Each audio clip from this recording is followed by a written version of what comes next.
Hi, I'm Christina, the creator and founder of Zemoff Entertainment International. Welcome to another episode of Health, Wealth, and Happiness, Interviews to Inspire. I hope you're inspired. This episode is sponsored by Walk and Talk with Avalon podcast. Mindful motivation, everyday inspiration. Hi, I'm Christina. Welcome to another episode of Health, Wealth, and Happiness, Interviews to Inspire. Born in Bogotá, Colombia, and raised in Geneva, Switzerland, this guest embodies the essence of cultural diversity. With experiences spanning across continents, she brings a unique perspective to her work. As the daughter of a diplomat, her upbringing instilled in her a deep appreciation for global connections and understanding. Her career has been marked by collaborations with international companies where she's been recognized for her contributions to global economic development, community engagement, and promoting women in international business. Currently serving as a business community engagement manager, Narbeli is a fervent advocate for diversity and inclusion in all aspects of life. Her dedication to fostering understanding and collaboration across cultures reflects her unwavering commitment to humanity and happiness. Join us in welcoming Narbeli.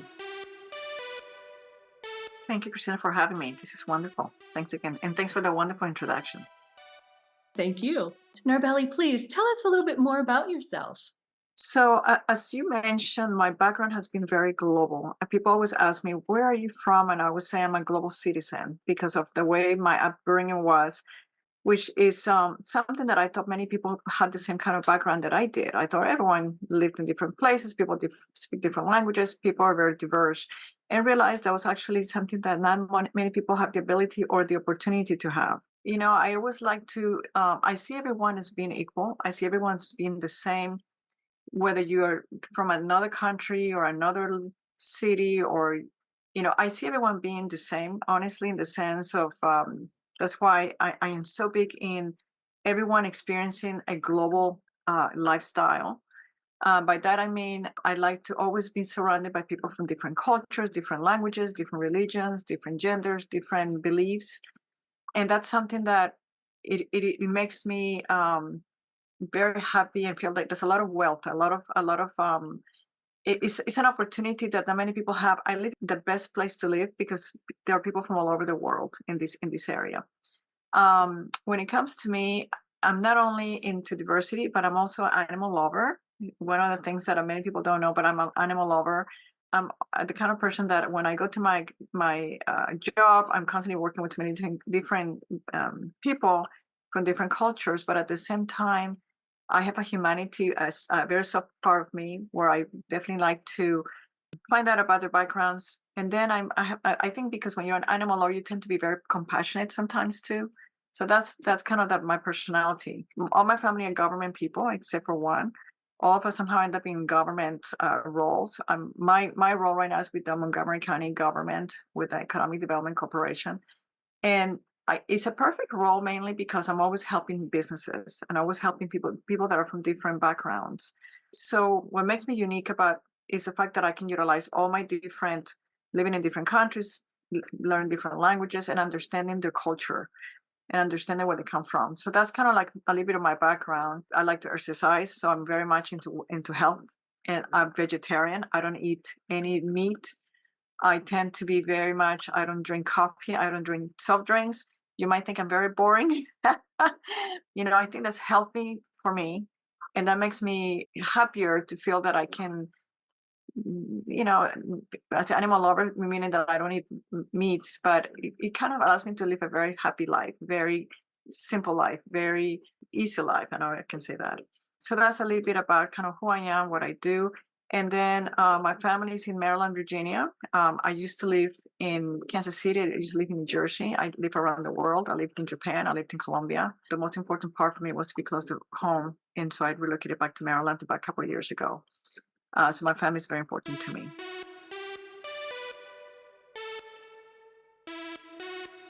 Narbeli, for your health word, you have diversity. Please tell me a little bit more about that. When I think of health, and this word just came up to me or just came up because I think that for everyone to be healthy, you need to have a variety of knowledge, meaning be diverse. learn from others, learn from different cultures, learn from different mm, um, ways of thoughts. And I look at health, you can be healthy if you go to a foreign country and you try their food. Some foods might be better than ours.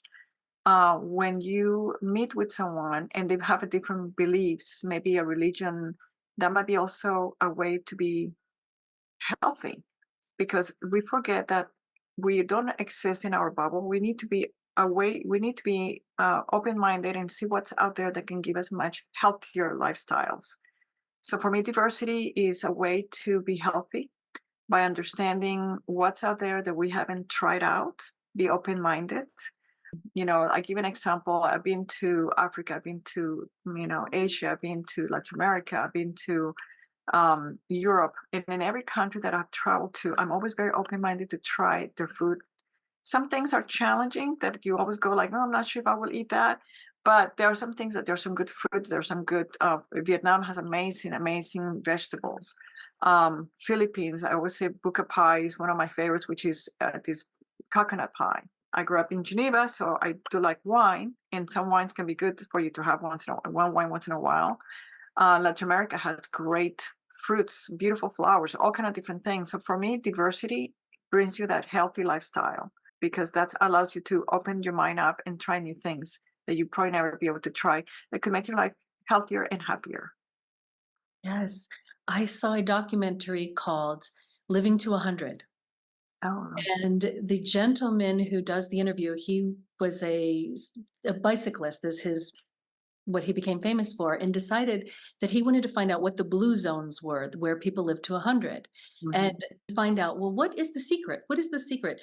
One was actually wine, having wine, their diets, but specifically to their areas, they were different wherever they were, community, purpose of life, Mhm. and some form of exercise, not in necessarily to the traditional, what we think of going to the gym, but lifestyle, going out to the garden, going for walks, doing things, and being part of a community with that. And I found that fascinating as a part. Yeah. No, and it's true. You remind me when you were talking about when I was so with my business or with my work, I travel overseas to so many different places. China, Tai Chi, or when I was in Africa, the music is incredible. I mean, I love their music, and I mean that gives you it's healthy to hear some music that we don't even have in the United States, and just gives you so much happiness.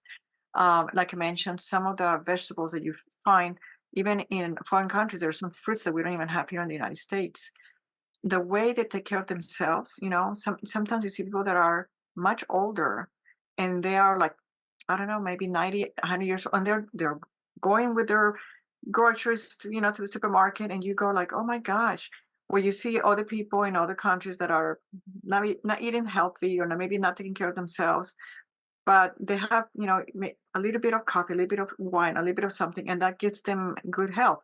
So it's being open-minded and trying that diversity, that uniqueness of what they have in their culture, that I think it makes it healthy, makes it much better for a better healthy lifestyle. And you mentioned that you're a vegetarian. When, Yes. when did that decision come about, and why? So I mentioned earlier, I don't eat any meat. I do eat fish. And many, many years ago, I think maybe when I was probably in my 20s, yeah, 20 years old, I decided that I didn't really care to be an animal lover. I didn't want to really eat any animals.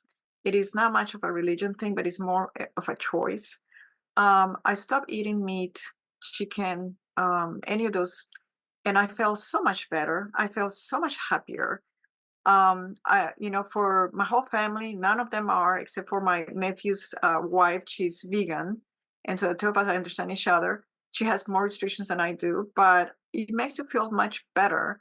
So for me, it's more that I feel great when I don't touch any of that meat. I don't feel, and also the fact that I'm such an animal lover that I don't want to kill an animal. I just don't think there's a need for that. So when I go to a lot of meetings or with friends, it is not an issue, because I love salads, I love tofu, I love smoothies, a lot of vegetables, and it makes me feel much happier, good, and I feel healthier. So that started like sometime when I was in my 20s, and once I stopped stop. I never missed the meat. The one of the things that I don't share too much, but I'll mention in this case. I had a car accident back in 1999, and the car accident dislocated my jaw, and so I couldn't eat anything that was hard to chew. And I thought, oh, I feel better not chewing things like the meat and things like that. And so that was at the same time where I started becoming a vegetarian, and I realized that after I stopped eating some of the meat and some of these food that I wasn't too comfortable with, I felt healthier. I felt better. And I've been a vegetarian for a long time. And honestly, I feel like I'm when I go to the doctor and they do blood work to say like, what are you doing? Keep doing it because you're so healthy. I won't show my age, but I'm told that I look younger than my regular age. And I think that's part to do being healthy, being vegetarian, and being happier. So and exercising, that's one thing that I really exercise every day. So combination of being vegetarian and exercising is kind of a healthy life that I live. And I believe in that tremendously, just to live a longer life and a happier life as well. What's your favorite type of exercising? So I love dogs, and I used to go riding with my dogs. Now they're older, so now I go into 5Ks in my own without them. But I do enjoy. I just started doing personal training, so weights is something that I enjoy because it gives you strength. But I would say I do a lot of 5Ks. I do occasionally love to go and play golf. I'm a golfer.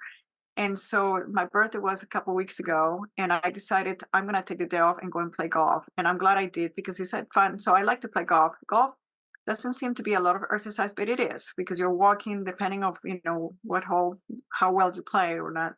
You're walking most of the time and hitting your driver. So I would say playing golf. I'm a runner, and then doing weights. And then if my dogs were younger, going running with them.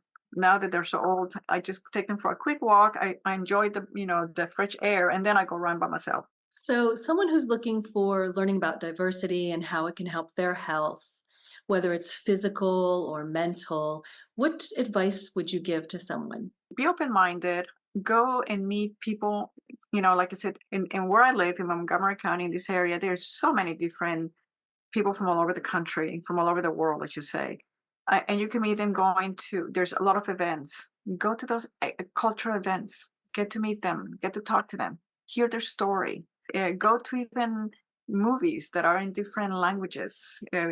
Join some of the embassy or embassy events they have. I go to a lot of the embassies when they have events, whether they're movies, whether it's networking events. Every year, the embassies have like visit an embassy a day, and you go to embassies and they show you their embassy, their culture, their people. So just be open-minded into trying to meet people that are new and people that, don't be afraid that you might offend them. There's nothing wrong with asking them, about their culture. You know, Allow them to ask you about your own culture, and just know that we all are people, but we might have different differences that we might embrace by just learning from one another. So I would say just be adaptable, open-minded, and just go out there and explore a little bit more. Yeah. And to that note, you're in Washington, D.C., which is an amazingly diverse area. And there are, of course, embassies from everywhere. And people who are in more rural areas don't always have the opportunities. But with things like YouTube, Oh, yes, you yes. you can really have the opportunity to see different cultures. For example, I was doing a lesson the other day with my son, and we were doing a international music lesson, and it was a map, and it had flags that you touched, and we got to listen to music from around the world. So I remember clearly talking to so many different cultures. The internet can be funny because sometimes people don't see you very clearly, people don't hear you, but allows you to reach further, far away, where people you might not be able to have the money to go to Australia, New Zealand, Africa, but you can do a conversation like we're doing right now. So the internet has been a way for us to connect with so many people around the world. And like you said, one of the things that I always recommend to people, go and see a movie with subtitles, in English, but listen to there are some movies that are fascinating from Africa, from Asia, from Latin America. I mean, they're fascinating movies, or documentaries about a particular history, a story, a person. There's just so many things like I said, just explore. Don't be afraid to explore something that you might not be familiar with.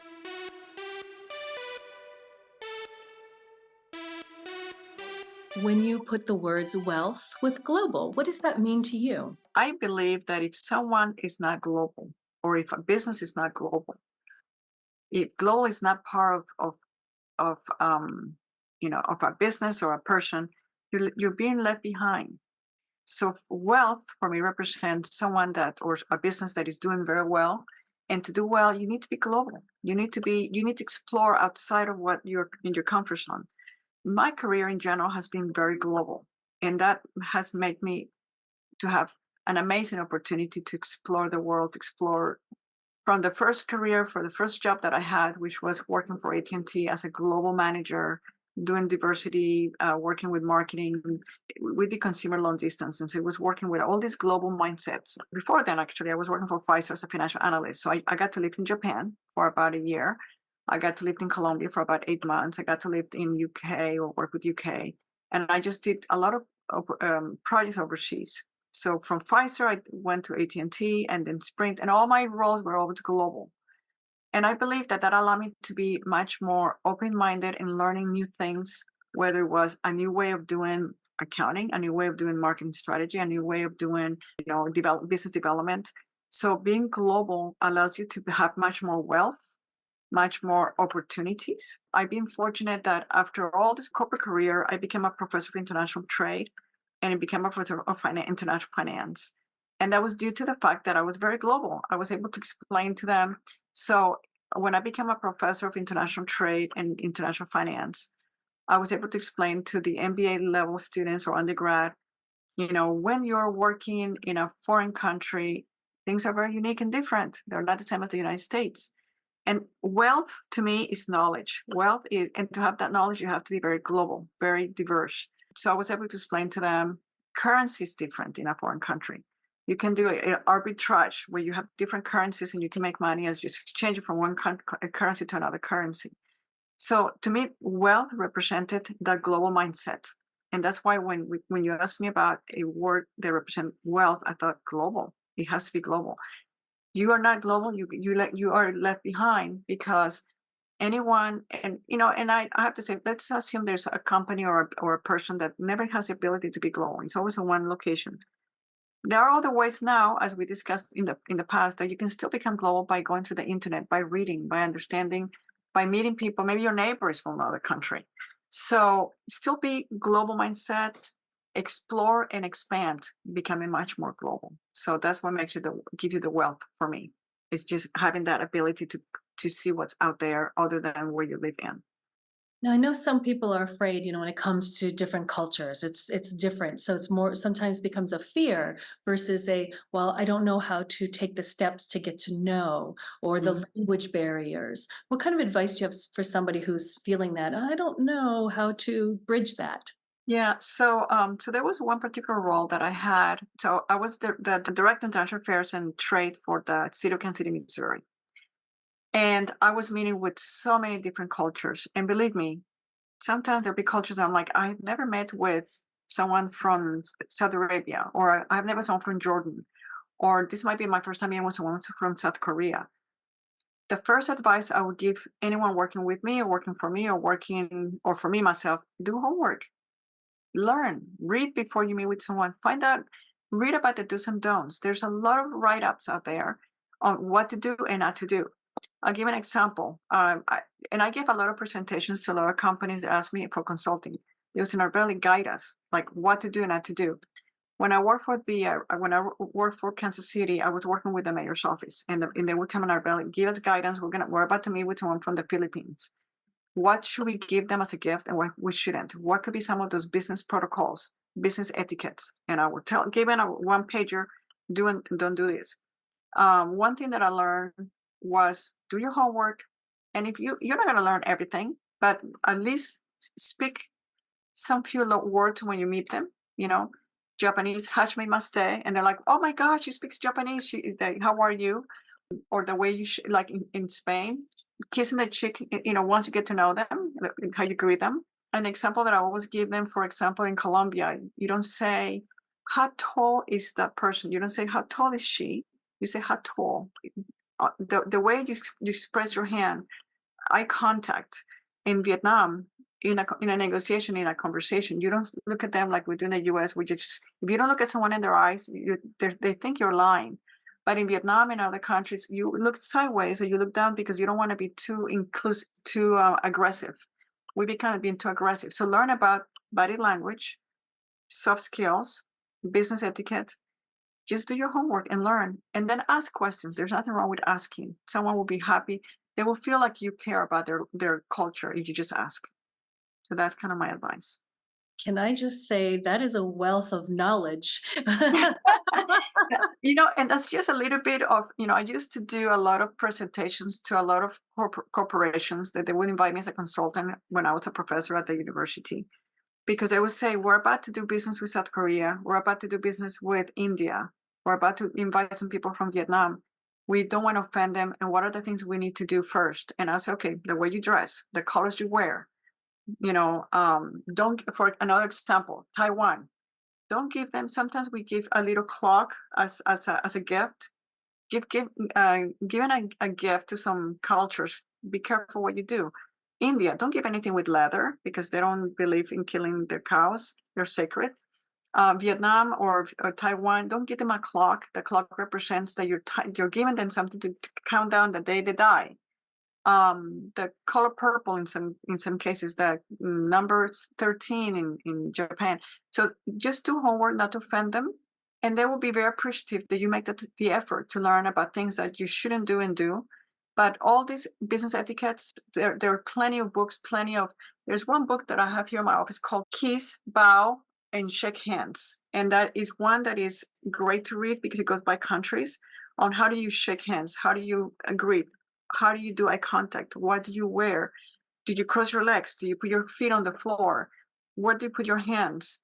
And some people might think that's too much to think. It's not too much. It's like we're doing here in the United States. Here in the United States, we tend to be much more, we keep distance. In other countries, we tend to be very close to one another.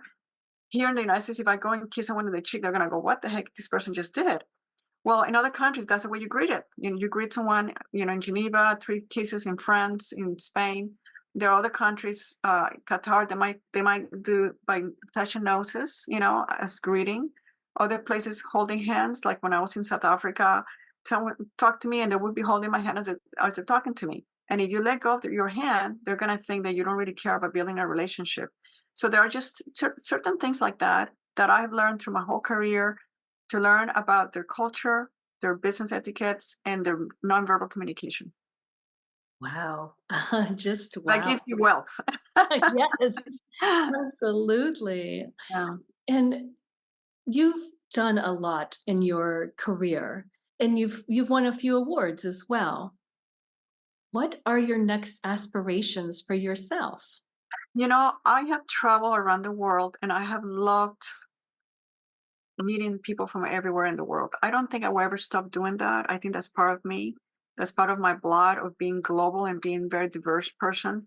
I kind of want to continue making a difference. I think as we get older, we always think about what is the things that I want to do. I'd like to be able to make a difference in society. I mean, currently working with the Montgomery County, I'm making a difference by helping small businesses grow, helping them with funding, resources, helping them guide them to what to do. I like to do more than that. And what I mean by that, I like to be able to make a difference in people's lives, and women, especially women. I have this soft heart of me that I feel that sometimes women are not as confident as they should be.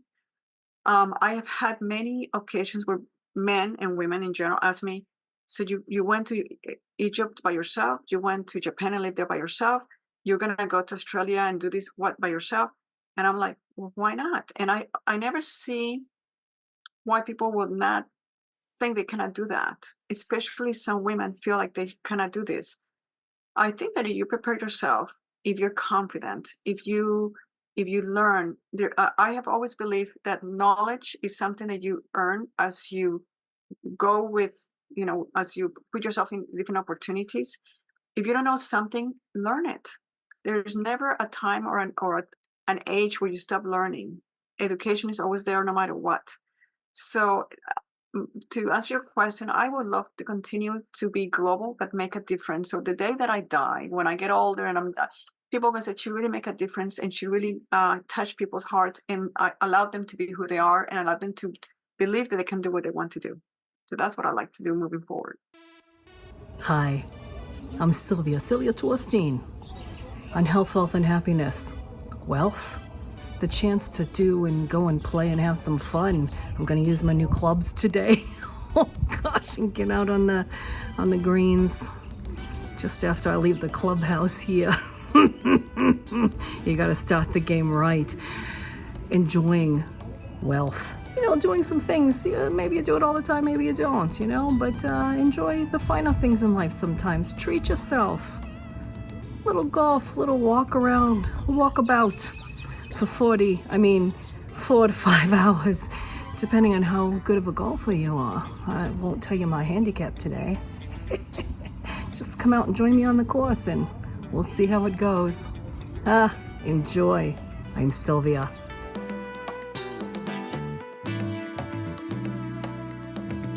Happiness is humanity. Tell us more about that. When you give me the word happiness, what makes me happy is to love all kinds. And that means my family, my friends, my furry kids, my dogs, my neighbors, everyone. To me, humanity is giving the love that it gives me happiness to love everyone equally. And so when I say that is be human, be humane. We live in very difficult times.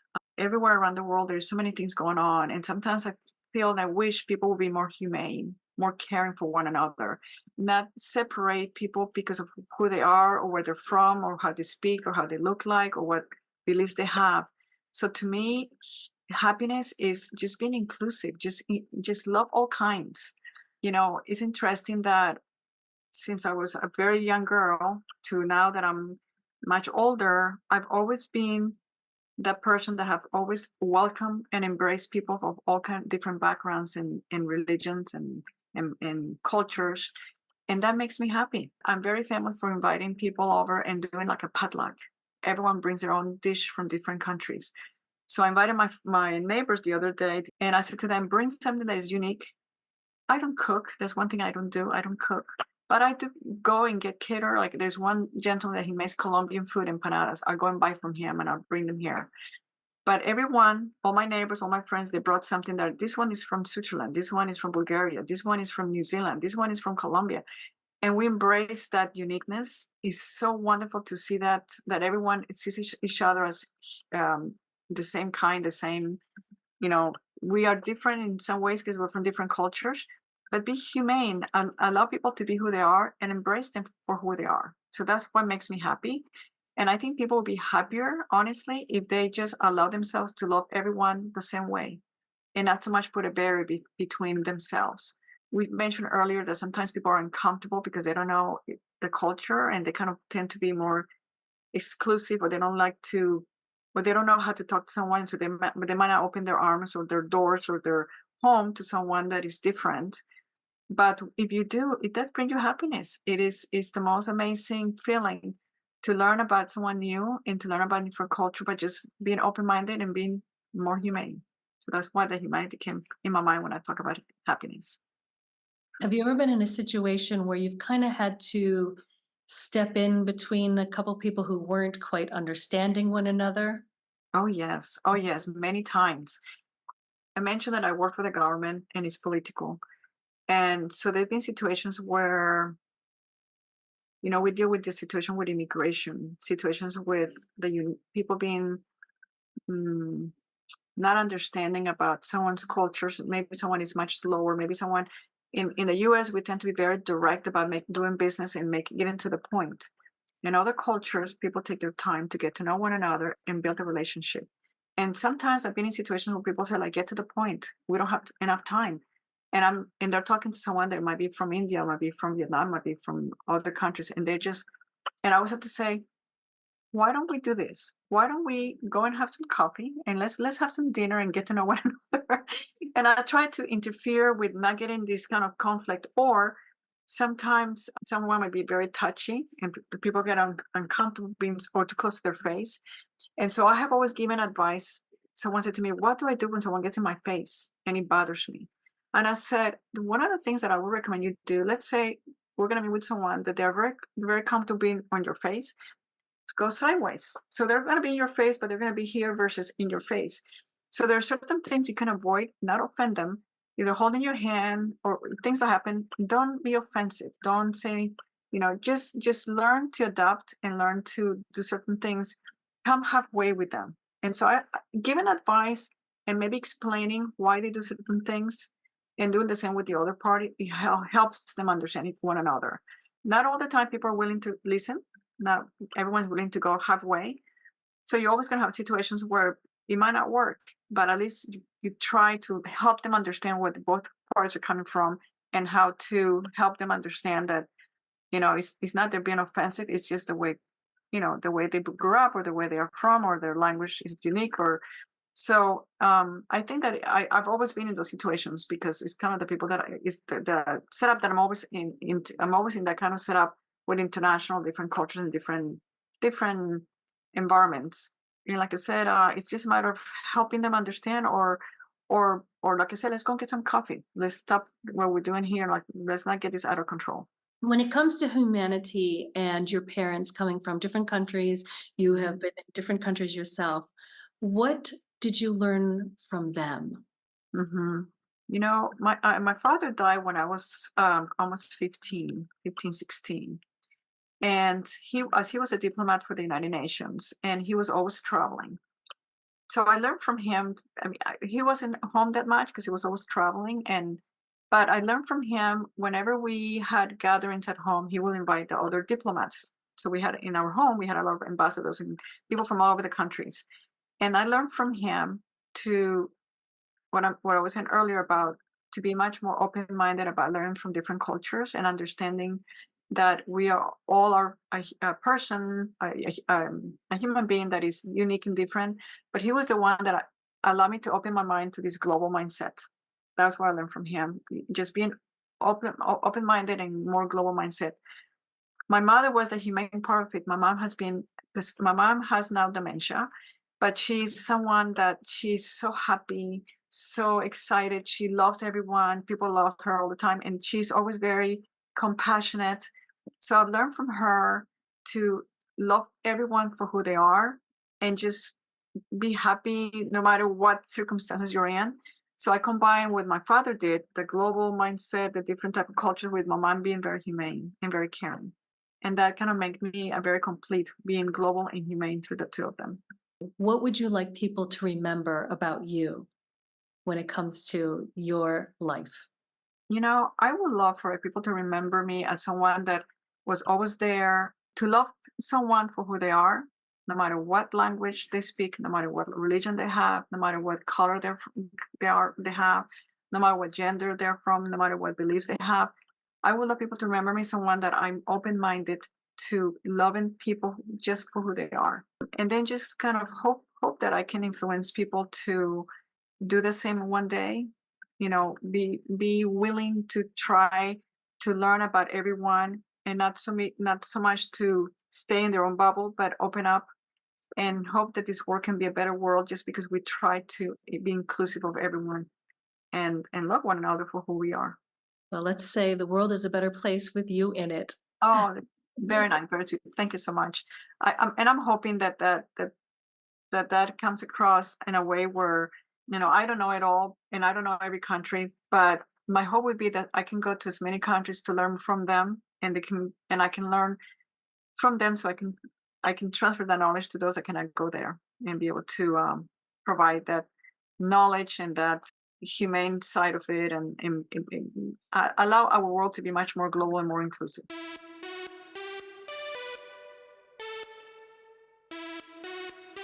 If you had the gift of health, wealth, or happiness to give, which one would you give and why? It's a tough one because I was going to say health being a very important. With no health, there's nothing, you cannot really do much. But I'm going to take that and I'm going to change and say happiness. Happiness is probably what I would love to give to someone I mentioned this earlier, we live in a very challenging world where parents are busy, they're working, their children have not a lot of support. We have wars, there's all kind of wars going on in all kind of places around the world. And I think sometimes by just being happy, allow us to live a much better life. I would say happiness would be the way that I would love to give someone happiness. It's such a short world, a short life that we live in. And you can have your health, you can have wellness, but if you're not happy, I don't think you can go that far. So happiness would be the one that I would choose to give to someone to live a much better life.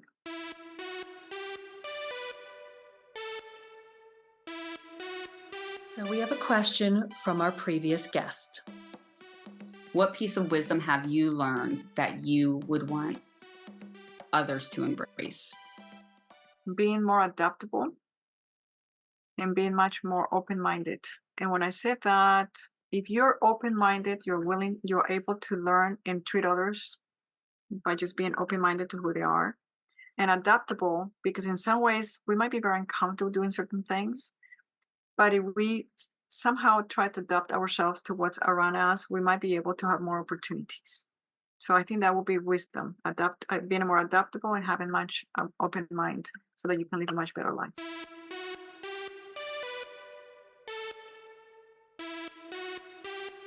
Narbeli, I am so thankful that you took the opportunity to come and share with us today. You are even more amazing than I can imagine. Oh. And I feel bad because the light here is so bad, and I don't know anyone. At least they can hear me. That's what they can. I'm like, this is really bad light in here. But thank you for having me. I mean, I'm hoping that I can influence some women out there in exploring the world and seeing that they are able to do more things that they thought they could never do, and that they can really realize that there can be so many more opportunities by being much more open-minded and exploring the different opportunities globally and learning and doing homework about do's and don'ts and ethnic backgrounds and all kind of different things that they might not be able to realize that there's a lot of there for them to learn and to utilize. I've told my students when I used to teach, and even people now when I work with it, don't be afraid to learn and explore, because you'll be amazed how many things you're missing by just not exploring new things in life. And like you said, the internet, books, speakers, networking, so many opportunities just to learn something new.